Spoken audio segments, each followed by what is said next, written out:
आज का टॉपिक हमारा इम्पॉर्टेंट है। आज के टॉपिक में हम समझने वाले हैं कि कैसे हम कर्म भगवत गीता के चैप्टर 3 में कर्म योग के बारे में भगवान श्री कृष्ण ने क्या बताया है। अब ये तो नॉर्मल टर्म्स में अगर हम समझें तो भगवत गीता में भगवान श्री कृष्ण ने क्या कहा है हमारी कर्म को लेके। जब हम काफ़ी चीज़ें डिसाइड करते हैं कि आज हमें पढ़ाई करनी है, कल मुझे जिम जाना है, ऐसी चीज़ें हम बहुत सारी चीज़ें डिसाइड करते हैं ना, बट हम कर नहीं पाते हैं और हम उसको प्रोक्रेस्टिनेट करते हैं। तो क्या हमें वो प्रोक्रेस्टिनेट करना चाहिए? और लोग अक्सर बहाना ढूंढते हैं कि जो काम उनका करने का मन नहीं होता है ना, वो बहाना ढूंढते हैं कि मेरा मन नहीं हो रहा है, मुझे मोटिवेशन नहीं मिल रही है, मुझे इंथुजियाज्म नहीं आ रहा है काम करने के लिए। तो क्या ये करना चाहिए? आज हम इसके बारे में जानेंगे, ठीक है। तो भगवान श्री कृष्ण ने, देखिए क्या हुआ था। अर्जुन, सबसे पहले मैं इसका इम्पोर्टेंस बताती हूँ कि हम कैसे इस चीज़ को आएंगे। सबसे पहले मैं थोड़ा सा इंट्रोडक्शन देती हूँ। आप जो भी काम कर रहे हैं, हम कर्म योग के बारे में जानेंगे आज। कर्म योग से हम समझेंगे कि कैसे हम प्रोक्रेस्टिनेशन से बच सकते हैं। अगर आज मेरा पढ़ाई करने का मन कर रहा है, अपने गोल को अचीव करने का मन कर रहा है, अगर हम वो गोल को अचीव ना करके किसी और चीज़ पे हम कैसे अपना फोकस को इम्प्रूव करें, हम डिस्ट्रैक्शंस कैसे हटाएं, ये चीज़ पे आज मैं बात करूँगी। देखिए, डिस्ट्रैक्शंस का तो मैंने थोड़ा पहले भी एक्सप्लेन किया है, बट आज मैं थोड़ा अच्छे से एक्सप्लेन करूँगी, ठीक है। तो आज अब हम आते हैं अपने पॉइंट पे कि क्या हुआ था भगवत गीता में। मैं स्टोरी बताती हूँ पहले। स्टोरी में ये है कि भगवत गीता में जब अर्जुन, अभी मैं चैप्टर 3 पे आ गई हूँ। थोड़ा मैंने 1 और 2 की समरी थोड़ी थोड़ी दे दी है, 1 की नहीं दी है, 2 से स्टार्ट किया था, ठीक है। तो अभी क्या होता है कि जैसे ही अर्जुन युद्ध के मैदान में खड़े हैं और वो कहते हैं भगवान श्री कृष्ण से कि जो अभी अपने ही जो मेरे अपने जन हैं, स्वजनों का हत्या करने से तो अच्छा है कि मैं ये सोच रहा हूँ कि मैं ये काम छोड़ दूँ और मैं जाके संन्यास ले लूँ। इससे मैं प्रभु को प्राप्त कर लूँगा और मैं भगवान की भक्ति में लग जाऊँगा, क्योंकि ये जो स्वजनों का हत्या है ये मुझसे नहीं हो पाएगा। अर्जुन ऐसा सोच रहे हैं और उन्होंने कहा भगवान कृष्ण को। भगवान कृष्ण ने अर्जुन की कन्फ्यूजन को भगवान कृष्ण समझ गए हैं और उन्होंने ये कहा है कि तुम ये समझो। मैं शॉर्टकट में पहले इसको स्टोरी को ख़त्म करती हूँ, फिर आऊँगी एक्सप्लेनेशन पे कि हम कैसे इससे आपको सॉल्यूशन मिलेगा अपने प्रोक्रेस्टिनेशन का। और जो हम काम करने, जो हमारा एक्चुअल में कर्तव्य है वो ना करके हम जो बहाना बनाने की कोशिश करते हैं, उससे हम कैसे निपटेंगे। तो होता ये है कि जब भगवान श्री कृष्ण अर्जुन से कहते हैं कि देखो अभी आप कंफ्यूज हो, मैं ये बात समझ रहा हूँ, बट आप अगर संन्यास भी धारण कर लो और जाके आप भगवान का नाम जप कर लो, वो आपका कर्तव्य नहीं है। आप एक क्षत्रिय हो और क्षत्रिय का कर्तव्य है मनुष्य की रक्षा करना। और अगर पूरे जनता की रक्षा करना, मतलब अगर अगर वो धर्म आप अपना नहीं निभाते और आप चले जाओगे संन्यास लेने, तो वो आपका धर्म तो है नहीं एक्चुअली में, पहली बात। और दूसरी बात, क्षत्रिय को अगर अपने स्वजन, अपने लोगों की रक्षा करते हुए किसी की जान भी लेनी पड़े, तो वो जान लेना भी उसके धर्म में ही आता है। तो आप हत्या आप किसी की अगर कर रहे हो तो इसमें कोई बुराई नहीं है, अगर वो आपका धर्म है। रादर अगर आप संन्यास ले लो और आप जाओ वन में और बस नाम जप करो और भगवान को याद करो, ये तो आपका धर्म ही नहीं है। आप वहाँ भी जाओगे ना, तो क्योंकि वो आपका नियत कर्म नहीं है, तो आपका वहाँ मन नहीं लगेगा। क्या होता है ना, हम जिस काम के लिए बने होते हैं ना, अगर हम अपनी प्रकृति को बदल के कुछ और करना चाहें, अगर अगर हमारा सच में वहाँ मन है तब तो अलग बात है, अगर हमारा पैशन है तब तो अलग बात है। लेकिन अगर हमारा मन ही नहीं है और तो हम वो काम करना चाहें, तो वो काम में हमें कोई सफलता हाथ नहीं लगेगी। समझ रहे हो? ऐसा होता है। होता ये है कि ये जो है ना, अब इसको मैं अब हम इसको लाइफ में, इसको आत्मा के पर्पज से और लाइफ के पर्पज से अटैच करती हूँ। अर्जुन का जन्म एक क्षत्रिय कुल में हुआ था और उनका धर्म ही था कि वो महाभारत का युद्ध करेंगे। और वो बचपन से उन्होंने धनुर्धर की शिक्षा ली और सब कुछ उन्होंने किया। तो उनका धर्म था कि वो लड़े और वो लोगों की रक्षा करने के लिए अगर दूसरों की उनको जान भी लेनी पड़ रहा है तो वो जान भी ले, चाहे वो उनके अपने ही क्यों ना हो, क्योंकि वो धर्म के साथ खड़े हैं। तो उनका काम क्षत्रिय का था उस टाइम पे धर्म की रक्षा करना, बराबर। अब अब क्या होता है ना कि अब ये होता है कि हम भी ऐसा सोचते हैं कि अब चलो इस पे आते हैं। हमारा काम एज ए स्टूडेंट, हमारा काम है पढ़ाई करना, ठीक है। अगर मान लो आपको अपनी बॉडी पे और फिटनेस पे ध्यान देना है, किसी रेसलर का या फिर जो किसी स्पोर्ट्समैन का काम है कि वो अपनी बॉडी को फिट रखें, और उनका वो धर्म है। अगर वो ये ना सोच के जाए और ये सोचे कि आज मैं थोड़ा रेस्ट कर लेता हूँ और कल जाके मैं एक्सरसाइज करूँगा, ऐसा करते करते वो कल कभी नहीं आता है, वो कल को हमेशा टालते रहते हैं। तो ये कहाँ तक सही है? अब हमको प्रॉब्लम तो आ गई है ना, अब सॉल्यूशन क्या बताती है भगवत गीता? भी से भी समझेंगे, हम वैसे भी समझेंगे, रियल लाइफ को प्रैक्टिकली समझेंगे। तो क्या होता है कि जब भगवान श्री कृष्ण ने जैसे अर्जुन को समझाया है, उनका कहने का मतलब यही था कि आप देखो, आप अगर कर्म नहीं करते हो ना, आप, ये बात मैंने कल भी समझाई थी और आज भी समझा रही हूँ, कि अगर आप कर्म ना करो और आप अपना ध्यान ये सोचो कि कर्म नहीं करने से अच्छा है मैं अपने कर्म को और धर्म को छोड़ दूँ, कर्तव्य को छोड़ दूँ, और मैं क्या करूँ, मैं आराम कर लूँ या कोई और काम देख लूँ, तो इससे ये होगा कि आप जो नियत कर्म आपका है वो आप अवॉइड करके, आप उसको अवॉइड करते हो और आप रेस्ट करने का प्रायोरिटी देते हो, या फिर आप प्रोक्रेस्टिनेट करते हो। आपको आज पढ़ना है बट आप पढ़ाई ना करके मस्ती करते हो, टीवी देखते हो। रेसलर का काम है कि वो अपनी बॉडी को फिट रखे, वो जिम ना जाके और एक्सरसाइज ना करके वो उसको अवॉइड करे और जंक फूड खाए। तो अपने धर्म से आप विमुख हो रहे हैं। तो इससे क्या होगा ना, भले आपका शरीर काम नहीं करे बट आपका मन लगा हुआ है, आपको कॉन्टिन्यूसली पता है कि आपको सही क्या है और आपको सही में क्या करना है। तो इससे क्या होता है ना, इससे मन तो कॉन्टिन्यूसली चले जा रहा है, कर्म तो हुआ नहीं, और इससे ना फ्रस्ट्रेशन बिल्डअप होता है।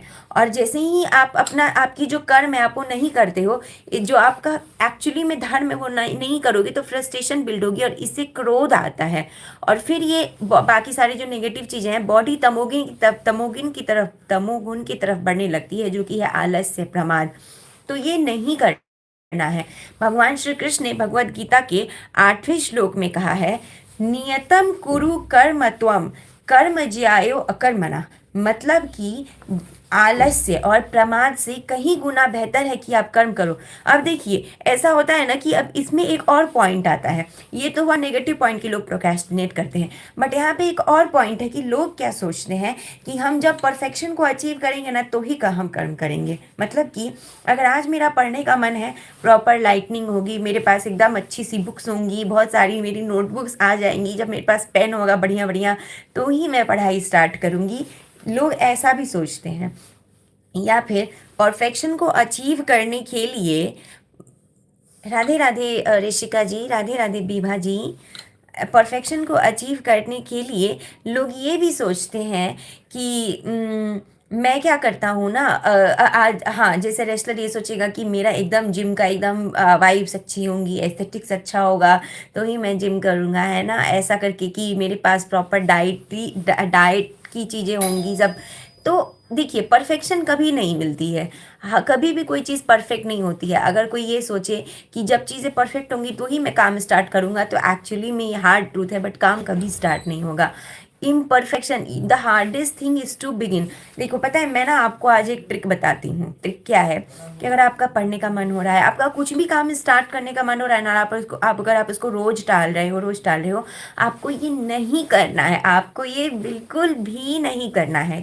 काम को टालना है, और इससे बचने के लिए क्या करना होता है, अगर आप क्या करिए, आप रोज टाल रहे हैं और अगर आप कोई काम नहीं कर रहे हैं, अगर आपका फ्रस्ट्रेशन भी बिल्ड हो रहा है कि आपने जो सोचा था आपको काम नहीं कर पा रहे हैं, तो अभी जैसे ही आपके मन में ये थॉट आए ना कि आपको बुरा लग रहा है कि आपको काम नहीं कर पा रहे हैं, बिना कुछ सोचे स्टार्ट द वर्क। आपको पढ़ाई करनी है, आप बुक खोलो, आप वो चैप्टर का, भले आप बस इतना एजेंडा लेके चलो, 5 मिनट ही, बट मैं I am going to start today, because the hardest thing is to begin.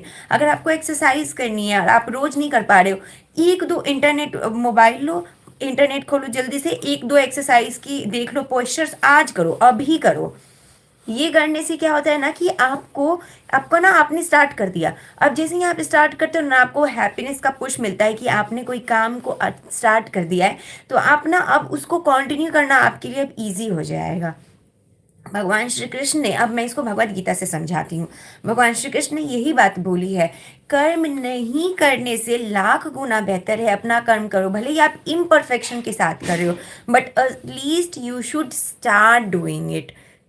समझ रहे हो, ये है इम्पोर्टेंस कर्म करने का। और यही कर्म योग भी कहलाती है। तो भगवत गीता में हम कर्म योग को भी समझते हैं। कर्म योग ये कहती है कि आप क्या करो, अपना कर्म करो, और आप जब कर्म कर रहे हो ना तो अपना अपना 100% दो। अपने कर्म में आप भगवान को भी याद करो, अपना जो पर्पस है ना उसको फुलफिल करने के लिए आप अपना 100% दो। ये है कर्म योग। देखिए, भगवान को पहुंचने का ना बहुत सारे मार्ग है, कर्म योग, भक्ति योग, ज्ञान योग। बट भगवान कृष्ण ने भी ना ये नहीं कहा है कि आप क्या करो, नाम जप करो, बस बस आप मतलब कि उनका कहने का ये मतलब नहीं है कि आप पूरे टाइम साधु और संत बने रहो तो ही आप मुझे अचीव कर पाओगे। अब देखिए, अगर हर कोई साधु संत ही बन जाएगा और हर कोई नाम जप ही करते रह जाएगा तो हर किसी का धर्म अलग अलग है ना। जो लोग गृहस्थ में है उनका सबसे इम्पोर्टेंट और उनका सबसे जो मुख्य धर्म है वो है काम करना। आपका जो भी काम है, जैसे मम्मी सुबह उठती है उनका काम है कि खाना बना, मतलब बच्चों को बच्चों पे को कैसे सुबह उनको खाना मिल जाए, ये उनका सबसे पहला मोटिव होता है। तो हर किसी का अपना अपना काम है। अब वो कर्म करते हुए आपको भगवान को भी अपने जीवन में शामिल करना है और भगवान को भी याद करना है। तो ये है कर्मयोग का इम्पोर्टेंस। मैं कर्मयोग को बहुत अच्छे से डिटेल में एक्सप्लेन करूंगी, बट अब तक जो हमने समझा है मैं उसको समराइज कर देती हूँ। समरी ये है कि देखिए, आप कोई भी चीज़ प्रोक्रेस्टिनेट कर रहे हो ना, आपको अगर कोई भी चीज़ प्रोक्रेस्टिनेट कर रहे हो तो उससे ऑब्वियसली फ्रस्ट्रेशन बिल्ड होती है। आप काम को रोज टालोगे तो इससे आपका फ्रस्ट्रेशन बिल्डअप होगा। तो उसको आपको नहीं करना है। आपका जो भी काम है ना आप उसको करिए, क्योंकि भगवत गीता में भी भगवान श्री कृष्ण ने ये बोला है कि इंपॉर्टेंस इस बात की नहीं है कि आप उस कर्म को परफेक्शन के साथ कर रहे हो, क्योंकि क्या होगा ना, परफेक्शन धीरे धीरे अचीव होती है। Perfection follows but if you have to practise. आपको परफेक्शन बाद में मिल जाएगी बट आपको उसके साथ में हमेशा प्रैक्टिस करनी होगी। और आपको हार्डेस्ट थिंग क्या होता है ना, स्टार्ट करना होता है हार्डेस्ट थिंग। तो आपको क्या करना है, आपको बस स्टार्ट कर देना है। आपको बस, अगर आपको लग रहा है ना रोज रोज आप टाल रहे हो काम को, जैसे ही आपको ये चीज़ दुख हो रहा है ना इस बात का कि यार मैं रोज टाल रहा हूँ, मेरे को करना चाहिए काम, तो आप ना अभी उठो, जो भी काम है ना आप करो। आपको अगर अपने लिए खाना बनाने का कोई रेसिपी सीखना है, आप भले आज खाना मत बनाओ, बट आप ना वो देख लो, यूट्यूब पे एक बार वो देख लो, रेसिपी देख लो। आप सारी चीज़ें इकट्ठी कर लो कि कल मैं ये चीज़ें स्टार्ट करूँगा, मतलब सारी मसाले वसाले रेडी कर लो। आप देखो, आपको उतना पुश मिल जाएगा, आपको कल के लिए इनफ मोटिवेशन मिल जाएगी। ऐसे हम क्या करते हैं ना, जो काम हमारा, निसार जी हाय हेलो, राधे राधे। तो ऐसा होता है ना कि आप अगर आपको कोई काम करने में मन नहीं लग रहा है ना और आप रोज उस काम को टाल रहे हो, तो ये मैंने बेस्ट सॉल्यूशन बताया है कि आप क्या करो कि जैसे इम्परफेक्ट, आप परफेक्शन को भी अचीव मत करो। जरूरी नहीं है कि आपने आज जो काम स्टार्ट किया है ना उसको एकदम परफेक्टली आज अगर आपने एक चैप्टर स्टार्ट किया है तो उस चैप्टर का एकदम आज आपको एंड ही कर देना है। अगर आप स्टूडेंट हो, आपको लगता है कि आपको रोज पढ़ाई स्टार्ट करनी है बट आप पढ़ाई स्टार्ट नहीं कर पा रहे हो, आप अभी उठो, बुक खोलो, पहला चैप्टर का इंट्रोडक्शन ही पढ़ो। जैसे आपको इंट्रोडक्शन समझ में आ जाएगा ना, आपको बहुत अच्छा मोटिवेशन मिलेगा। आपको लगेगा कि आज आपने कुछ अचीव किया है, और जो आपको इससे जो खुशी मिलेगी ना, आपका फिर कल भी मन करेगा कि आप फिर से वो पढ़ाई करो, क्योंकि ऑब्वियसली हर किसी का एक एम है, और जब आप अपने एम की तरफ बढ़ रहे होते हो ना, आप मेहनत कर रहे होते हो, वो जो खुशी होती है ना, वो ही खुशी सबसे, उसको ना कोई कंपेयर नहीं कर सकता है। अगर आपको 4 पैसे कमाने भी है ना, पता है मुझे कि बैठा पैसा अगर किसी को मिल रहा है ना, वो उससे जो खुशी मिलती है, मतलब अगर बैठे बैठे किसी को 1 करोड़ मिल जाए ना, अभी हाथ में आ जाए, उसको बहुत खुशी मिलेगी शायद। बट उसको जो खुशी आपने खुद से अचीव करके वो 1 करोड़ रुपए कमाए उससे मिलेगी ना, उसका वो कंपैरिजन नहीं है जो किसी को बैठे पैसे मिल जाएगी। मेरे कहने का ये मतलब है कि काम जो है ना इंसान को सबसे ज़्यादा खुशी देता है। आपको लगता है, जैसे ही आपको ये लगता है ना कि आपने काम किया, और इसका ना अगर मैं भगवत गीता से रिलेट करूँ तो आपको पता है कि आपको ये खुशी क्यों मिलती है, जो खुद की मेहनत की से अचीव कोई खुद के मेहनत से जो आपको चीज़ें मिलती हैं, ऑब्वियसली कभी कभी लक भी काम आता है, बट आपका जब अपना सेल्फ एफर्ट करके आपने जो चीज़ अचीव की है उससे आपको खुशी मिलती है। आपको पता है वो खुशी अनकम्पेरेबल की होती है। अगर आपने सेल्फ एफर्ट करके करोड़ों रुपए कमा लिए, आपने खुद से मेहनत करके एक बहुत बड़ा कुछ बिल्ड कर लिया है ना, वो खुशी ना आपको कंपेयर नहीं है, वो खुशी जो है इनकम्पेरेबल है इसके कंपेरिजन में कि आपको आराम से वो चीज़ मिल जाए। आपको पता है ऐसा क्यों होता है, ऐसी खुशी आपको क्यों मिलती है? क्योंकि भगवत गीता में हमेशा एक एक वर्ड होता है कार्मिक डेट, कर्म ऋण। जैसे ही क्या होता है ना, आप बहुत ज़्यादा मेहनत करके कोई चीज़ अचीव करते हो, आपने किसी चीज़ के पीछे बहुत जान लगा के मेहनत की है और तो आपको वो चीज़ मिलती है ना, तो इससे होता है ना, आत्मा अपना ऋण चुका लेती है। तो जैसे ही आत्मा का ऋण चुकता है ना, वैसे ही बोझ हल्का हो जाता है। आप अगर किसी के 200 रुपये लेके देखो, आप 1000 रुपये लेके देखो किसी के, ठीक है, जब आप वो 1000 रुपये चुकाओगे ना, आपको लगेगा ना आपका कोई बोझ हल्का हो गया है। ये 1000 रुपये बहुत कम है उस बोझ के, उस ऋण के जो आत्मा ने अभी तक कैरी किया हुआ है। तो वो जो कर्म ऋण है ना, जैसे ही वो कर्म ऋण चुकाया जाता है, मेहनत के बल पे आप कुछ अचीव करते हो, आपने हर दिन कोई ना कोई कर्म किया है। देखिए कर्म ना, कर्म आप बैठे भी होगे ना तो भी आप कर्म कर रहे हो, लेकिन वो कर्म का कोई मतलब नहीं है। जैसे मन में आप सोच रहे हो तो भी आप कर्म कर रहे हो, लेकिन ऑब्वियसली आपको कोई आउटपुट नहीं मिल रहा है। तो जैसे आप एक पर्पस अचीव करते हो, आपने कोई काम किया और आपने कोई पर्पस अचीव किया, तो आत्मा ने ना जैसे कोई ऋण चुकाया है, तो जैसे ही वो ऋण कम होता है ना, वैसे वो बोझ हल्का होता है। ये मिलती है फीलिंग ऑफ हैप्पीनेस। ये ऐसे आप अपना कार्मिक डेट चुकाते हो। आई होप आपको मेरा पॉइंट समझ आ रहा होगा। ये ऐसे इसीलिए कर्म चुकाना बहुत इंपॉर्टेंट है, और भगवत गीता में भगवान कृष्ण ने भी कर्म पे बहुत ज़्यादा फोकस किया है। ये है इसका मतलब। आई होप आपको आज समझ आया होगा। और मैंने बस अभी चैप्टर 3 भगवत गीता का स्टार्ट किया है, और मैं आपको अभी आज मैंने थोड़ा सा इंट्रोडक्शन दे दिया है कि कर्म योग कैसे बहुत इम्पॉर्टेंट है। अब हम कल आगे कंटिन्यू करेंगे। अब हम आते हैं हर दिन की तरह सुंदरकांड की, जो मैंने आपको स्टार्ट किया है। अभी हम पहुंच चुके हैं सुंदरकांड में, कि हनुमान जी राम जी को याद करके लंका की तरफ निकले थे, और अब वो लंका नगरी में प्रवेश कर चुके हैं। वहाँ पे लंकनी उन्हें मिली, और उन्होंने लंकनी को भी फिनिश ऑफ, मतलब लंकनी से भी वो निपट चुके हैं। अब जैसे ही उन्होंने लंकिनी को मुक्का मारा है ना, लंकिनी के होश आ गए हैं। उसको याद आ गया है कि ब्रह्मा जी ने जब रावण को वरदान दिया था और उन्होंने लंकिनी को हैंड ओवर किया था ब्रह्मा जी को, तो उन्होंने ये कहा था, बिकल होसिते कपि के मारे तब जानिन निश्चर संघारे। मतलब कि बिकल होसिते कपि के मारे, जब आपको कोई बंदर आके मारेगा ना और आप एकदम मूर्छा आ जाएगी, आप बिकल हो जाओगे, तब जाने सु निश्चर संहारे, तब आपको समझ जाना चाहिए कि अब निश्चर का जो संहार है ना वो निश्चित है। लंका का अंत जो है ना निश्चित है। ठीक है, तो यहाँ पे लंकनी को अब समझ आ गया है कि लंका नगरी का अंत आने वाला है। अब जो है जो ब्रह्मा जी ने मुझे साइन दिया था वो सच में अब आ रहा है। तो उन्होंने बोला, तात मोर अति पुण्य बहुता देखियो नयन राम कर दूता।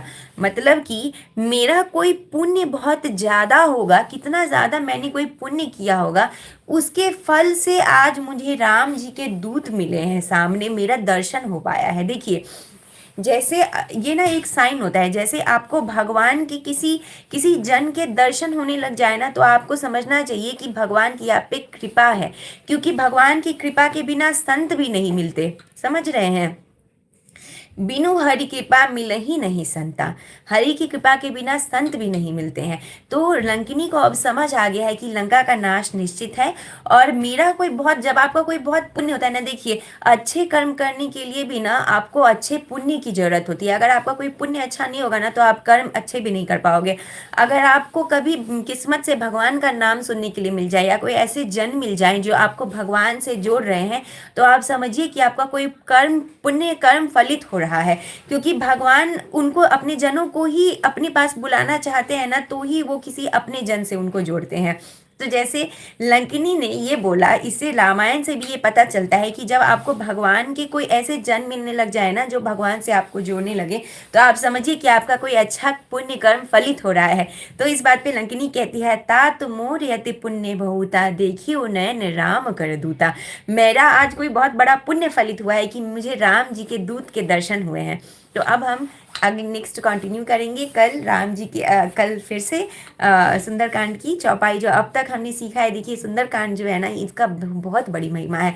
बड़े बड़े काम सिद्ध हो जाते हैं अगर आप सुंदरकांड का पाठ करते हैं। बट सुंदरकांड का पाठ करने का क्या फायदा है? पाठ करने से आपको मतलब भी तो समझना चाहिए ना।